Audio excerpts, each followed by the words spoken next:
Ce discours percutant attribué à Ibrahim Traoré, président de transition du Burkina Faso depuis 2022, est un puissant réquisitoire contre la presse occidentale, le néocolonialisme, l'exploitation économique de l'Afrique et les systèmes géopolitiques qui perpétuent l'appauvrissement du continent malgré ses immenses richesses. Voici un résumé structuré des messages clés du discours. Dans les méandres souvent silencieux de l'histoire africaine contemporaine, certains noms surgissent avec une puissance inattendue comme des éclairs dans un ciel saturé de nuages. Des noms qui ne sont pas seulement des individus, mais des symboles, des catalyseurs, des déclencheurs de quelque chose de plus grand que leurs propres ambitions. Et parmi ces noms, un commence à résonner avec une intensité nouvelle, intrigante, presque dérangeante pour certains. Le capitaine Ibrahim Traoré. Son ascension a été brutale, sa détermination glaciale. Son regard, calme, mais chargé d'une tension intérieure que seuls les hommes marqués par la lutte authentique possèdent. En quelques jours, ce jeune capitaine, inconnu du grand public, est devenu la figure la plus commentée d'un Burkina Faso en crise. Il a renversé un président militaire, défié les puissances occidentales, fasciné la jeunesse africaine et troublé les diplomaties du monde entier. Mais qui est-il vraiment? Un simple soldat au destin extraordinaire? Un pion sur un échiquier géopolitique complexe? Ou un leader né dans le feu de la colère populaire, guidé par une mission plus grande que lui?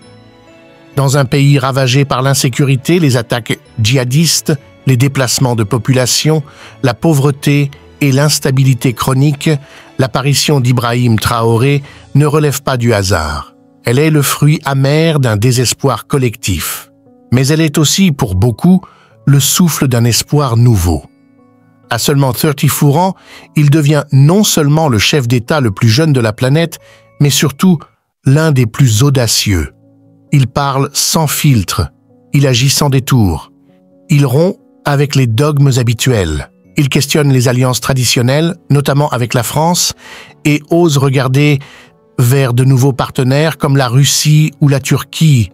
Il incarne un rejet radical du statu quo, et cela dérange beaucoup, car Ibrahim Traoré ne rentre dans aucune case, ni dictateur classique, ni révolutionnaire romantique. Il n'a pas le verbe fleuri des politiciens. Il ne sourit pas pour séduire les caméras. Il parle avec le ton sec d'un homme de terrain et avec la gravité d'un leader conscient que chaque mot peut changer le destin d'un peuple. Il est le fruit d'une époque de fracture où les jeunes Africains refusent désormais de se taire, de subir, de plier. Mais qui est-il derrière l'uniforme? Que sait-on vraiment de son enfance, de ses premières années à Bobo-Dioulasso, de sa formation militaire, de ses lectures, de ses inspirations? Qu'est-ce qui le pousse à risquer sa vie, sa réputation, son avenir pour prendre la tête d'un pays au bord de l'implosion? Est-il un homme seul face au système? Ou bien le visage visible d'un mouvement souterrain plus vaste, plus profond, qui dépasse même les frontières du Burkina Faso? Dans cette exploration intense, nous allons remonter le fil de son parcours. Vous allez entendre ce que les médias traditionnels taisent souvent. Vous allez plonger dans les coulisses d'un pouvoir jeune, imprévisible, mais redoutablement stratégique. Nous allons décrypter les symboles qu'il utilise, les silences qu'il cultive, les discours qu'il tient à huis clos, et ceux qu'il adresse à la jeunesse africaine comme un grand frère, comme un soldat fatigué ou comme un guide qui refuse de trahir ses convictions. Car Ibrahim Traoré n'est pas seulement une figure nationale. Il est en train de devenir, pour certains, l'incarnation d'un rêve panafricain longtemps étouffé. Un rêve d'indépendance réelle, un rêve de souveraineté sans condition. Un rêve où l'Afrique parle, agit et décide par elle-même, quitte à déranger l'ordre établi. Mais ce rêve est-il réaliste ou trop dangereux? Est-il porté par une vision claire ou menacé par les pièges de l'isolement et de la répression? À mesure que son nom grandit, les questions se multiplient, les alliances se font et se défont. Et le monde observe, entre fascination et inquiétude, ce capitaine silencieux qui avance dans la tempête sans jamais baisser les yeux. Bienvenue dans l'histoire de l'un des hommes les plus énigmatiques et les plus scrutés de ce début de siècle. Bienvenue dans l'univers du capitaine Ibrahim Traoré. Préparez-vous à voir au-delà des apparences, à comprendre ce que signifie vraiment être jeune, africain et au pouvoir. 1. Dénonciation de la manipulation médiatique occidentale, accusation directe contre CNN, BBC, France 24, New York Times, etc., d'être les relais d'une image faussée de l'Afrique. Critique de la narration dominante, famine, guerre, chaos, une vision négative. Perpétuelle.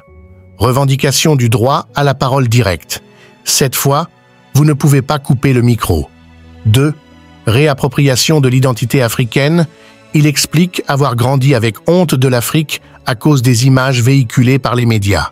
Il affirme qu'en grandissant, en s'informant, il a découvert une autre vérité, une Afrique trahie, mais puissante. 3.